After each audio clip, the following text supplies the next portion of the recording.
You are watching On Demand. Please do not try to vote or enter any competition or other interactivity in this programme, as it may not count and you may still be charged.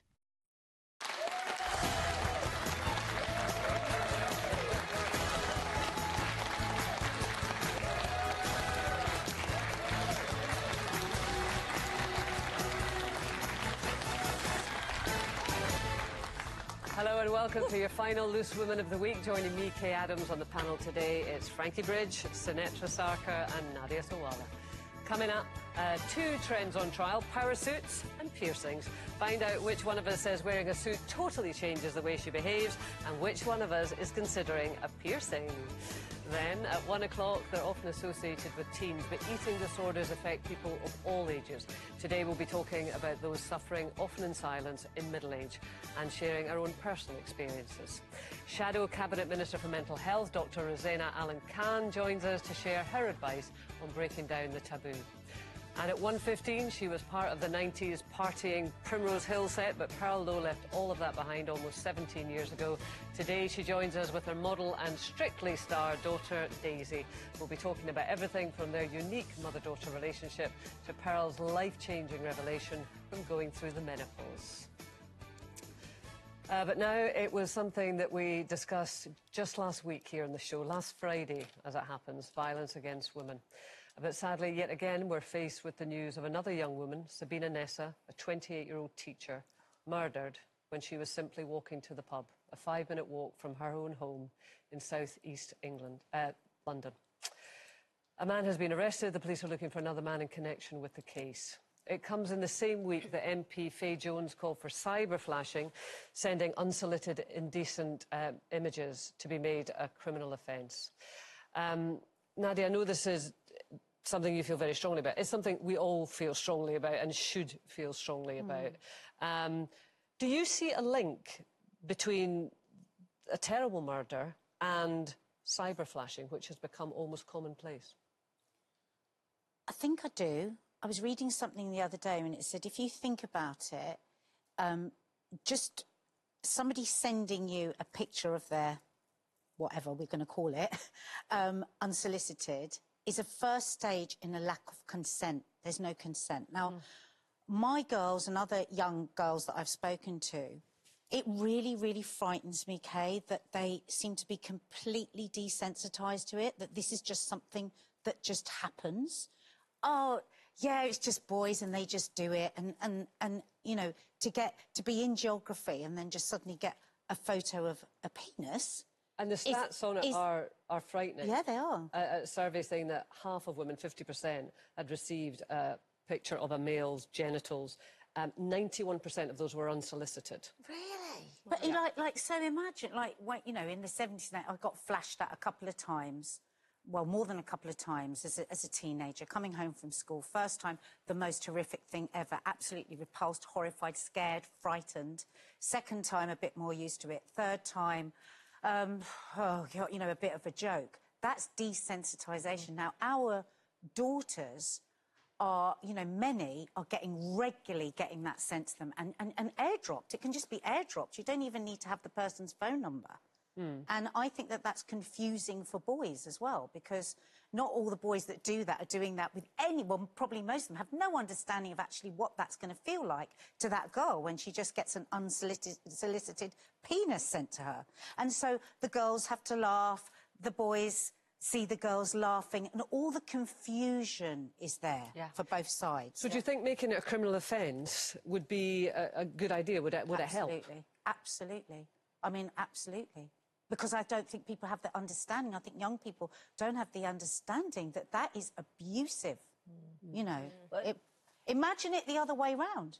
If boys were just getting dropped things into the, you know, it's just not okay. I do personally agree with you, actually, because I think the law needs to make a stand. I don't think it will stop it, because it's almost going to be difficult to police. But the fact that the law says that this is unacceptable changes the conversation. Exactly. And it's really difficult. I also think with younger people, it would make them second-guess it more than what they are now. Like you say, they're seeing them laugh, the other ones are laughing, they all think it's a bit of a joke. They wouldn't see it that way if they knew it was a Yeah. law. Yeah, So like it just makes people stop. Yeah. Because Yeah. us changing the conversation is difficult, isn't Yeah. it? Of course it's difficult, and the thing is, because it's so subjective, what I find funny may not be what you find funny, X, Y, Z, and I think whenever women have been in rooms where men are accepting them and joining in with the humour, I mean, there's so many times where we've had to be boys, girls, and girls, girls, and we sit in rooms and allow things to be said that you may not normally have thought you would allow, because you're so conscious that you're in a space where there's a lot of people, and are you going to be the person to call them out? Are you not? Yeah. Wouldn't it be great if the men were calling the men out? And like Nadia said today earlier about if they could imagine that was their mum or their wife or their sister or their daughter, then maybe they would speak up. But I know as a woman, we have all been in rooms where things have been said where we may have wanted to stand up and say something, but we haven't. And then there's that really fine area, right, where you don't know if it's a joke or not. Like, I had a friend of mine tell me a story about the two women, I know them both, and they both heard the story differently. So somebody had said, I'm really hungry, I don't know what to eat, or there's a couple of slices of bread, and a guy said, oh, I've got something you can put in that sandwich, which we can all imagine what it is. Now, he is joking, obviously. He's not hitting her. How funny. Half the women in the room laughed. A couple of the women in the room didn't find that funny. She then went to report it, and everyone thought she was making a fuss because he was just having a laugh. And this is that really tentative area, isn't it? And it's very similar to other prejudices, you know, homophobia, racism. Sorry, Senator, to interrupt, but and I want to hear the next part of that, but how did that play out?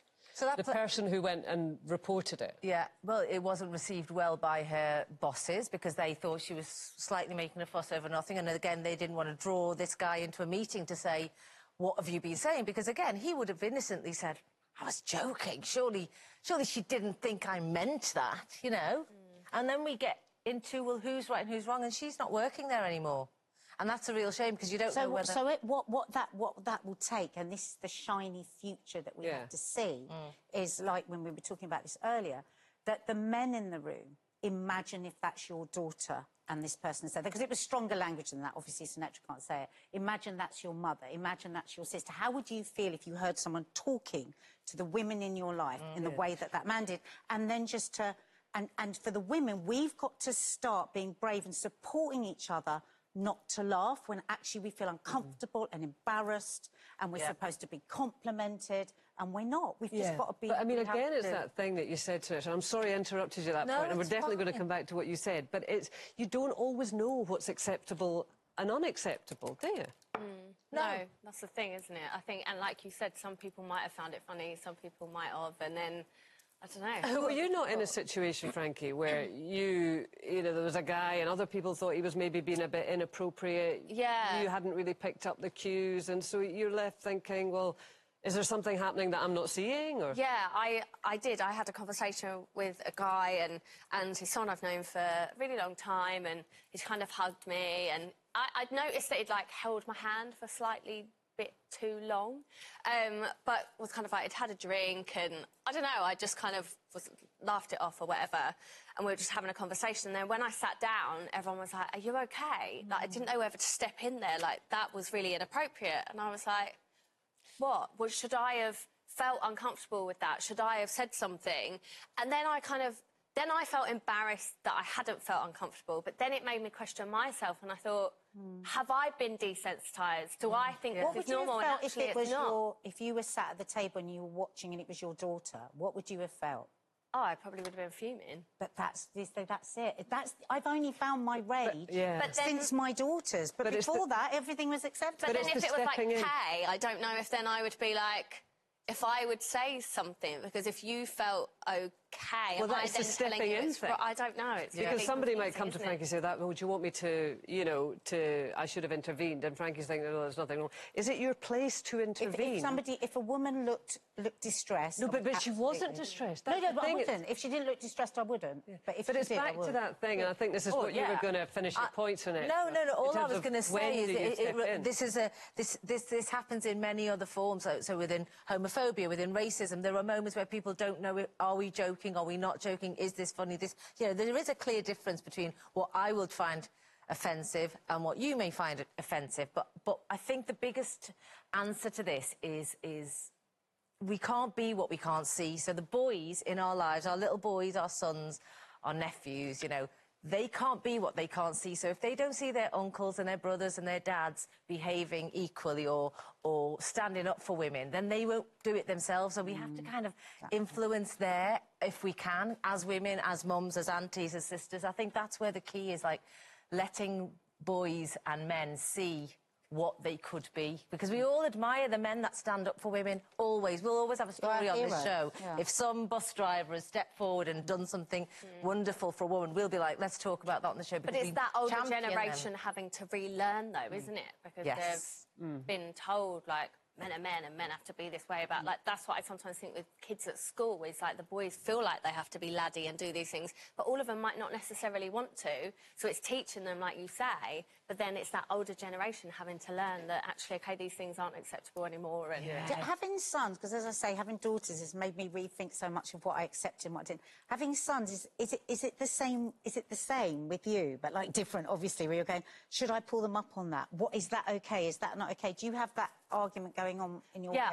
Yeah, I do often, and I always think of things that we say in front of them, things like that, you know, I know that's a girls thing, or like, you know, sometimes they're so young, but they were at a boys' school and now they're with girls, and I know, like, my youngest finds that really difficult, or they might be like, girls, I don't like girls, or something, you know, really innocent. Girls but I'll be like, silly. well, why don't you like girls? Mummy's a girl, and, you know, Auntie Tor's a girl, and you like us, and then they're like, oh, yeah, OK. And I know that's something really small, but it's kind of like implementing those things that girls aren't lesser than or not as good as, and trying to teach that from a younger age. And that's how you change cultures. But sadly, it takes a long time.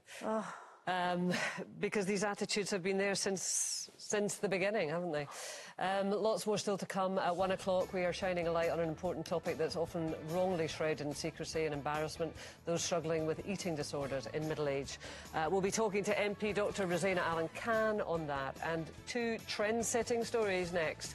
The rise of the power suit and belly button piercings are back. One of us is apparently, one of us is actually considering doing it live on the show. I was not... I thought that was you. I was not aware of this. I was not aware of this. We'll see you soon.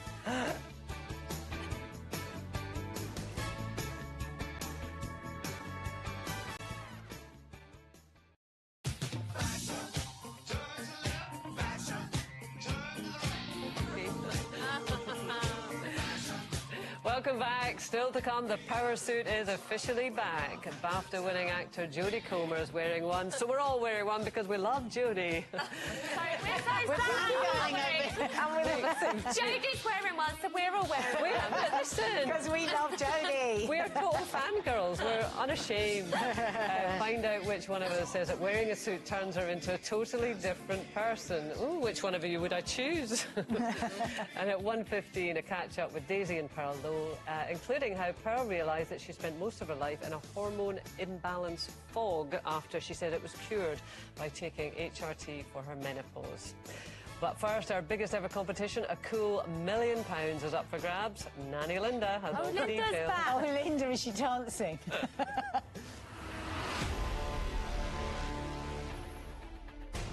It's not the biggest competition of the year on ITV Daytime. Oh, no. It's the biggest of the last decade. But the big decision is, do you take the $1 million in one go or $10,000 a month for the next 10 years? Easy answer, all in one go, please. Family trip to Australia, big holiday to see some family. I'd take it all in one go. I would buy a house with lots of fields to keep my horses and cats. I'd take it over 10 years and enjoy myself. I'm going to spoil the family and have a good time. I'd definitely take it all in one go. First thing I'd buy is an expedition camper so I could travel Europe in luxury.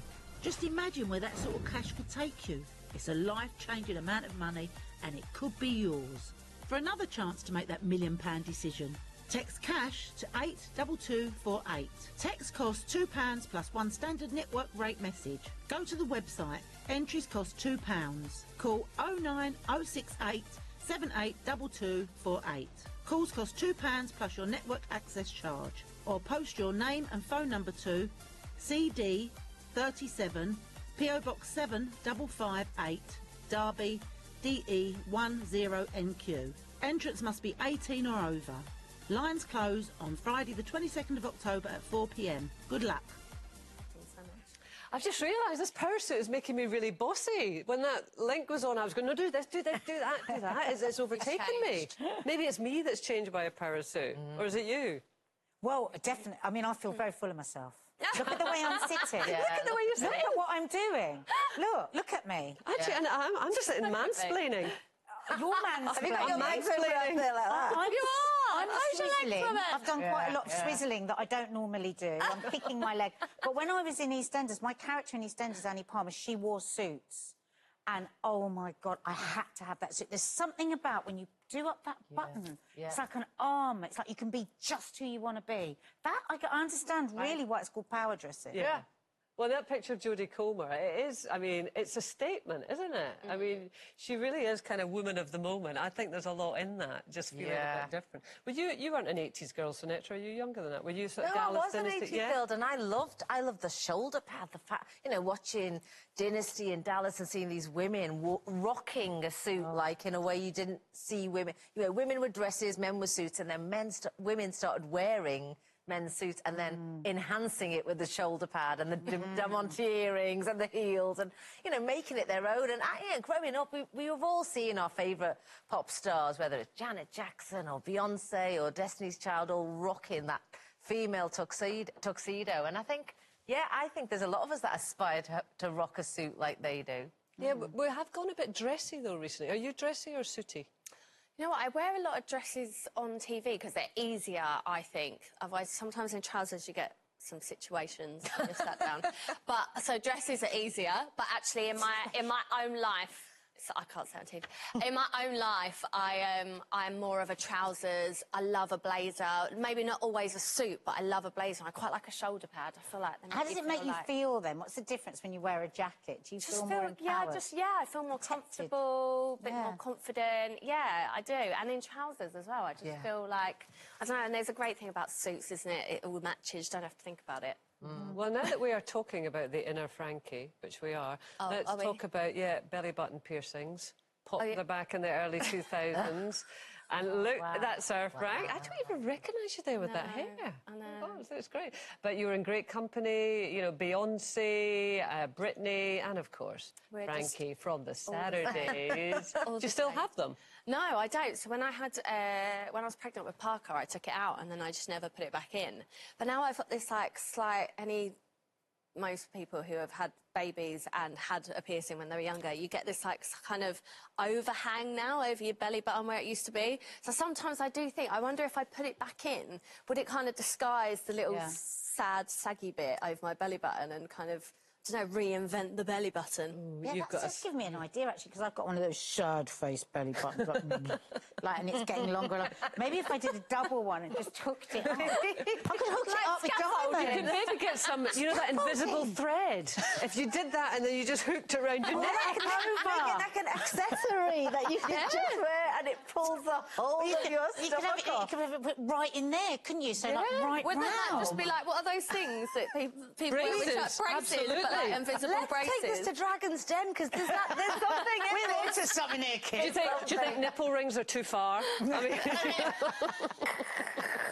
it would work. And then you could maybe just attach it to your ears and then you've got earrings and just totally accessorised from the belly button up.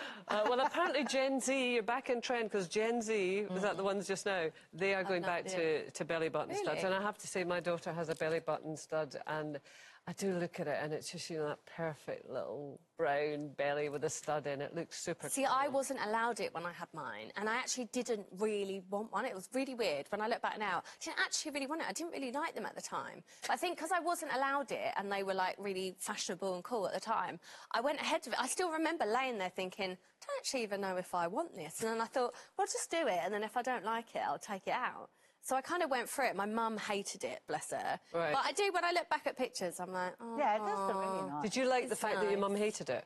I think so. And now I look back and I'm like, I didn't realise that I was rebellious. And actually, I had a conversation with Wayne literally last night. Last night, I was on Instagram and I booked myself in for a new tattoo. Oh. And I literally turned over to Wayne. It was about midnight. I went, oh, babe, on the whatever day, I've booked in for a tattoo. Do you want to come with me? And he was like, wait, what? You've done what? And I was like, I'm booking in a tattoo. And he went, well, you haven't spoken to me about this. I was like, oh, I didn't know I had to discuss all of these things with you. And he was like, well, you don't. But it's just really random at midnight for you to Do you turn know around what's and be like, happening you've booked to one Wayne? in. What? And you know what the sad thing is? Wayne, you don't even know this is happening to you. Don't scare my husband. He's starting to get an instinct that things could change. Now, you're too young to know about Shirley Valentine, but basically it was a brilliant movie all about a woman who suddenly took off and went to Greece and had a fantastic life. And it's something that happens in perimenopause and menopause. And it's like, you're striking out. It's like a midlife. Basically, she's telling you your husband's detecting a midlife crisis. Quarter life. Well, luckily, because of COVID, it makes it a little bit more difficult for me to go away. So no, that would be something else. So do you know what you're going to get and where you're going to put it? Well, I always say to the boys, I love them more than the world. And I wanted a tattoo, because I've got 4 tattoos. And I wanted one in homage to the boys, but I didn't want just their names or anything. Right. So I've decided I'm just going to get more than the world tattooed somewhere. And I'd seen this artist online that does really lovely, beautiful writing. So I was like, oh, I'm just going to do it. And that was literally my thought process. I saw someone who I liked their style, messaged them, asked to book in, and that was it. I don't know where yet. I haven't made the decision. Could we have a viewers poll? Kate, I know you're particularly concerned about the fact that I haven't given this much thought. I am. I'm worried. I have to say I'm going to take my little Frankie afterwards and just sit down with you and have a little chat about it in a kind of motherly way. I'm worried about it. Wayne will be ringing you. So what did she say? Don't know. Get Wayne to watch Shirley Valentine. Yeah, no, don't watch Shirley Valentine. Watch Shirley Valentine on DV, on VHS. No, yeah, VHS. God, I've got to stop leaning back in this suit. Every time I catch a shot at me, I look like Les Dawson. After the break. Don't stay there. Literally, no one would have ever stayed on you for that long. I do not deliberately show this. After the break, Nadia will be playing the piano for us, like Les Dawson. We'll be having a very important conversation about eating disorders and more specifically shining a light on those suffering with them in middle age, also sharing our own personal experiences. We'll see you after the break. I thought that...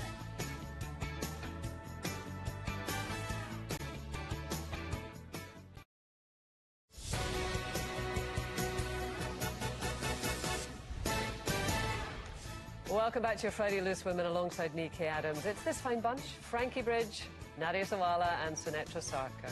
Coming up, she was known for her wild partying in the 90s, but those days are firmly behind her. We'll be talking wellness rituals like list burning and crystals with Pearl Lowe and her model and Strictly star daughter, Daisy. And today we are launching a new strand we need to talk about, shining a light on the important topics that we feel are often ignored, starting with a conversation on eating disorders affecting those in midlife. And Shadow Cabinet Minister for Mental Health, Dr Rosena Allin-Khan, joins us to shed a light on this taboo. Welcome. Hi there, how are you? I'm really well, thank you. Excited to be back again. I even have my mug ready to go. Oh, well. Rosena, is this something that you have become aware of in your work? And I mean your medical work rather than your political work. Yes, definitely. It's something that I've seen throughout my entire career working in A&E. But something has really changed over recent times, which is not only are we seeing lots of teenagers coming in, boys and girls, but we are seeing a lot more older people, you know, especially women in midlife coming in, saying as well that they don't feel comfortable to seek help. They feel embarrassed to talk about it. And I've definitely noticed an increase, yes. I mean, when we talk about eating disorders, it's a very broad spectrum. Can you give us an idea of what kind of things that you're seeing? Well, generally, when we look at eating disorders, I think typically everyone imagines a young teenage girl suffering with anorexia, but actually it is a really broad spectrum. So disordered eating can be anything from like restricting food intake to eating a lot over a very short period of time, or people feeling as though they need to get rid of the food that they've eaten, something known as purging, where they might excessively exercise, they might vomit, they might use laxatives a lot. And it's really important, though, just to say for anyone watching this that it isn't about the food. Anybody that is suffering with an eating disorder, it's actually about how people use food to cope with difficult situations and to cope with difficult emotions. And I'm actually wondering if any of you have stories that you could share, because it's so common, actually, more than people realise. Well, I mean, funny, we were talking about it this morning, and it really made me reflect in that I probably do restrict my food, but I wouldn't say I had a problem. But funny enough, my kids do mention it to me, and I sort of say, oh, don't be silly, you know. But yeah, maybe I do use it as a bit of a control mechanism.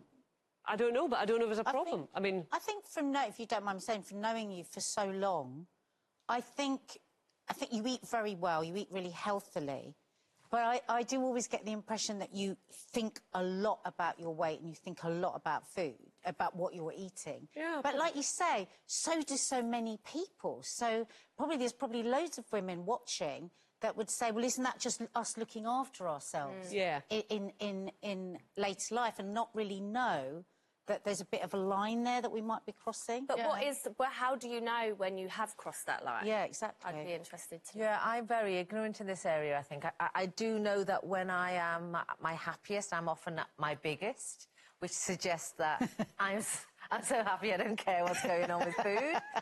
And then when I'm maybe feeling slimmer is because I'm stressing and I'm doing a lot of rushing around and worrying and going through stuff. But I'm not sure, is that classed as a disorder? I don't know. You can tell us. Well, I think some of the things to look out for, if you're finding that you are thinking obsessively about the amount that you eat and sort of downloading calorie counting apps and putting in everything that you've eaten, and you're finding that that's affecting your mood and you're really obsessing over that, that is when you can start to think, hold on a minute, is this normal for me? But some of the other things that you can spot in yourself and also in your friends, because actually Loose Women did a survey of viewers that showed that over 50% of people are afraid to seek help, and so many don't tell their friends. But some of the things that you can look out for example, is avoiding social situations, or someone never meeting you for lunch or dinner, or if they've met you, they say, actually, I've already eaten, but no thanks. Someone becoming more socially withdrawn. And if you find that you're thinking about your food and not enjoying the eating experience, and that you're finding yourself withdrawing from social situations or really worried about what to say to people about food, that's when you need to start to think, maybe I need some help. But it's so important to start with having conversations like this, because a huge part of it is the stigma. How many of us genuinely feel that we could go to someone and say, yeah, I think I have an unhealthy relationship with food. Who do I go to? How do we explore that? And I think because people typically see eating disorders as being an issue of teenage girls, they don't understand that it can actually affect any gender, any ethnicity, any age group, and that help is out there and it is available, and it's important to go and get it, because it can become very, very crippling and have a significant impact on your physical health as well. I think as well what you said, I loved what you were saying there, is that of course it's not just that end of the spectrum, it's also people that are living with obesity and using food as a way to deal with their emotions and suppress. I mean, I'm sure there's lots of people who can identify with finding themselves, halfway through a loaf of bread and not even really knowing that they've eaten it. It's not really about hunger, it's about emotional hunger. And with that comes a lot of shame, doesn't it? And I suppose reluctance to even recognise that. Maybe their whole life they've been told they're greedy, and actually there's something else going on with their mental health. Do you agree? Yeah, I totally agree. And that's why when people say, OK, so what do we need? I always say it's so important that people get compassionate services and help. And it's important that we are really compassionate to our friends and ourselves. I think there's so much guilt surrounding so much of our lives as women. Are we good mothers? Are we good wives? Are we good friends? But most importantly, sometimes we've got to say, what advice would I give my best mate? I need to treat myself like that. And it is so difficult and it is so challenging, but the help is really, really out there. But it can start as simply as sort of worrying about finishing that loaf of bread. And one really interesting thing about the pandemic, the number of people identifying as having an eating disorder has gone up, and BEAT, which is an absolutely incredible charity that supports people with eating disorders, has seen the number of sessions rise due to the pandemic. And if you think about people who felt a real loss of control of their lives, also combine that with like bereavement of watching people that they love died, not being able to be there for them. Eating disorders and using food to control a situation is what's brought so many that feeling of control back in their life when the whole world around them feels to have gone so crazy for them. Yeah. So how would you say is the best way to kind of start that conversation then, whether that's to check in on a friend or maybe to go and to talk to someone? How do you start that? Do you know, it's a hard one, isn't it? Because I think we can all think of people, if not ourselves, we can all think of people that we can probably, after this conversation, go, I really wonder if they have an issue with food. I would always say, and what I see with my patients and what I see with my friends and people that I know, is it's so important to make people feel as though they're not being judged. Yeah. And I would very, very gently approach the conversation first by just asking if everything in their life is all right. So, like saying, hey, you know, can I pop round for a cup of tea? I was just wondering how you were, what's going on in your life, and give them the space to talk about it. And then maybe gently offering, look, I've noticed that you don't really come out for dinner with the girls anymore, or I noticed that actually I don't really see you eating much. I'm wondering, you know, are you okay? And open up a safe space for a conversation, and also understand that it might not happen within the first conversation. But it's so, so important, and this is what I really want everyone watching to take away today, is that you're not alone. It is okay to ask for help at any age and stage of your life. And also it can get triggered. It can be something that people live with from their teens all the way to being over 70, but it can be something that can be triggered in midlife due to a bereavement, due to having a child, all sorts of things that make our world rock sometimes and make us feel out of control. But the really, really important thing is signposting people to where they can get help, like their GP or charities such as Beat, but starting a really honest conversation and saying, babes, I'm not judging you, I'm here to help. Yeah. Rosena, thank you so much. That was absolutely brilliant. And I love that you say, not have you got a problem, but are you okay? And just even in that language, I think it makes all the difference, doesn't it? Thanks. Hopefully you'll join us again soon. If you have been affected by anything we've spoken about today, please head to the ITV website where you'll find information for helplines. After the break, we'll be catching up with daughter and mum Daisy and Pearl Lowe, talking about everything from living together through lockdown, there they are, to Daisy's secret witchy wellness rituals. I'm absolutely intrigued. We will see you after this.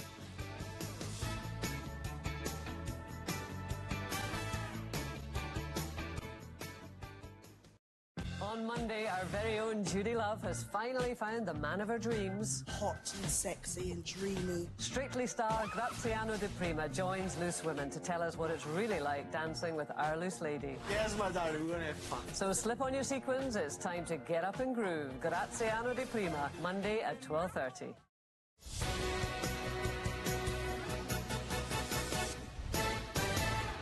We cannot wait to see Judy on Strictly. Oh, so looking forward to it. Welcome back. In just a moment, we'll be talking to one of the most glamorous mother-daughter duos around, Strictly star Daisy Lowe and her designer mother, Pearl Lowe. But first, something that made us all laugh this morning.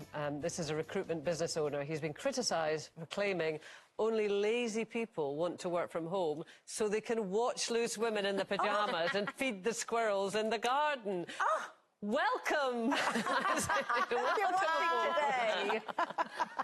Anyway, that's not fair because it's lunchtime. It's lunchtime. You just sit back and enjoy it without any guilt. Absolutely, absolutely. It's competition time now, and our biggest prize ever.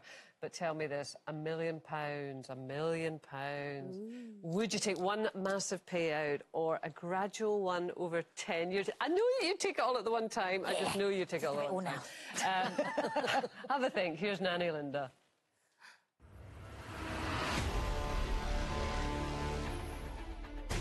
Stand by. It's the biggest competition on our screens ever. Would you have a decade of decadence or £1 million now? Oh, I'd take the million now, being a senior citizen. I'd give my family some money to pay off mortgages, grandkids to go to uni. Yeah, I'd give some to cancer research, charity close to my heart, and I'd buy a little cottage by the sea. I would take the 1 million now because I'm so organised and efficient that I would just be able to budget it really well, and I'd just pay off this place, buy my own home, take a nice holiday, do all the normal cliche things that everyone says they're going to do, you know? For another chance to make that £1 million decision, text cash to 82248. Text costs £2 plus one standard network rate message. Go to the website. Entries cost £2. Call 09068 782248.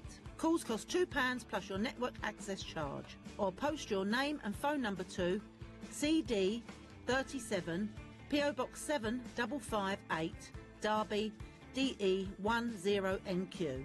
Entrants must be 18 or over. Lines close on Friday the 22nd of October at 4 p.m. Good luck. On to our final guest for the day, mother-daughter duo Pearl and Daisy Lowe. Mum Pearl was part of the partying Primrose Hill set of the 90s, but those hedonistic days seem a lifetime ago. She's been sober for almost 17 years, and today she joins us with her model and Strictly star daughter Daisy, who says she's actually more like a sister. Hi, Daisy and Pearl. How are you? Good, how are you? You're already making me feel incredibly uncool, well, I already did, because Rosena Allin-Khan has her belly button pierced, the fabulous Frankie Bridge has her belly button pierced, and you both have your belly buttons pierced. Is this true? I know. I don't. Mine's not pierced anymore. You don't? Well, it's not there anymore, is it? Well, it's still pierced, isn't it? It's still pierced. It's a saggy hole. What is a wellness witchy ritual? Oh, so I was discussing this with my mum earlier, and we were saying actually that it doesn't feel that witchy to us. Nothing. We were saying meditation. I love crystals. I love salt healing baths. Just a good hot bath with loads of salt, and it's very good for you. Yeah. And very cleansing. So if I've had a hard day, that is exactly how I wash it off. You're actually quite young, Daisy. I'm on this journey the whole time, of these girls will know, of doing my meditation, they're not falling off the wagon, trying to get my youngest really into it. How did you get started and how do you keep doing it? Well, I think that's it. Every morning I do it first thing when I wake up, because that's the best time, so that I know that my phone doesn't get in the way and demands of the day, and it helps organise my head. But it is just, without it, I'm so much more frazzled. Yeah.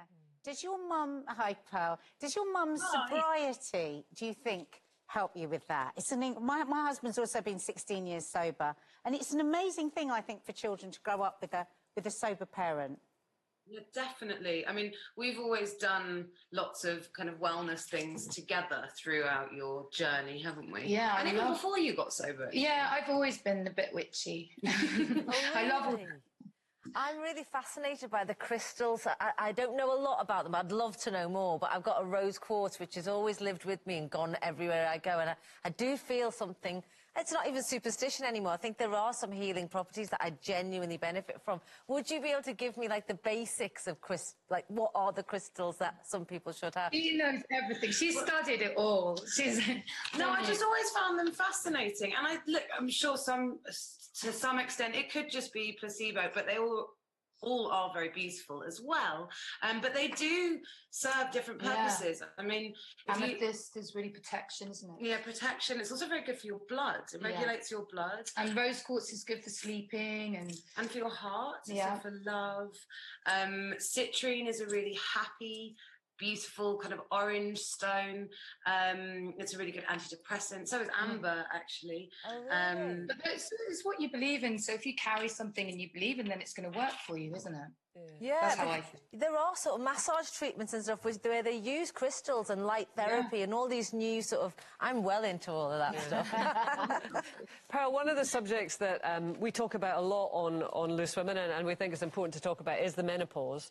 And I believe you've kind of had your own almost revelation in terms of going through the menopause, in terms of how much effect it's had on you.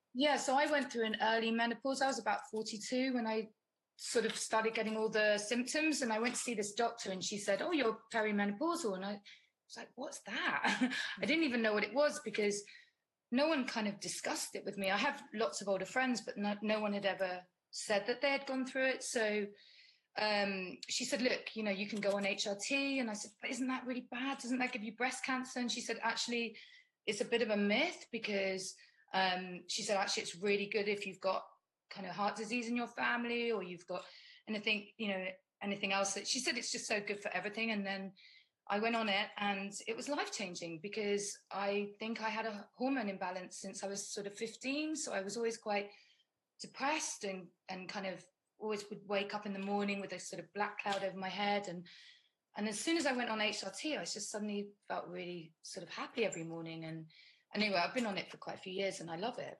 A friend of mine had similar kind of story to you, Pearl, and she realised that she'd probably all her life had really bad hormone imbalance. And, I mean, I know you've spoken, you know, about your addiction. Do you think that that might have been you self-medicating from an early age from that? Yeah, 100%. I used to do anything to make myself feel better. And I didn't realise that actually it was I must have been hormonal because honestly, how you said the other day, she said I never shout anymore. No, but your disposition is always sunny, and I think that was always you at your natural state. But it would take you a little bit of time, like you said. From the morning, you'd have to go through a lot of rituals for yourself of self-care to get to your natural happy state. Whereas now, it's just always. Yeah, well, unless something really upsets me, but normally I'm quite happy, quite a happy person. But obviously, being human. Yeah, definitely. Yeah. Daisy, we just have to ask you before we go, of course, Judy takes to the floor on Strictly very soon. Do you have any advice as a veteran of the dance floor yourself? Oh, my goodness, just love every minute. It is the greatest gift to be able to be on that show. And if I could relive it all again, I would in a flash. Honestly, just have the best time. You deserve it. You were so happy. I was so happy. I think it's the most amazing thing to, as part of your job, be taught that it's okay to shine and that you deserve to shine and to go for it. So just go and sparkle and be your sparkly self. We're a bit worried because she seems to be doing a lot of shining with twerking on her Instagram. And we're a bit concerned that won't work. Would twerking work for her? Inspirational twerking. Yeah, you could take that one, couldn't you? Inspirational twerking. It's the thing. If anyone's going to make it a thing, Judy is going to make it a thing, that's for sure. It's been a real pleasure speaking to you today. Thank you very much, Daisy. Thank you. Loved it. I love coming. This is my third time on Loose Women. It's lovely to see you. Well, look forward to seeing you next time. Thank you. Take care. Oh, we've got to go. We have really? got lots Flew of great by. guests Joining us this week. Of course, Judy's Strictly partner, Graziano Di Primo, Bond girl Britt Eklund, as well as former Corrie stars Julie Hayworth and Steve Arnold. Have a fabulous weekend. Bye.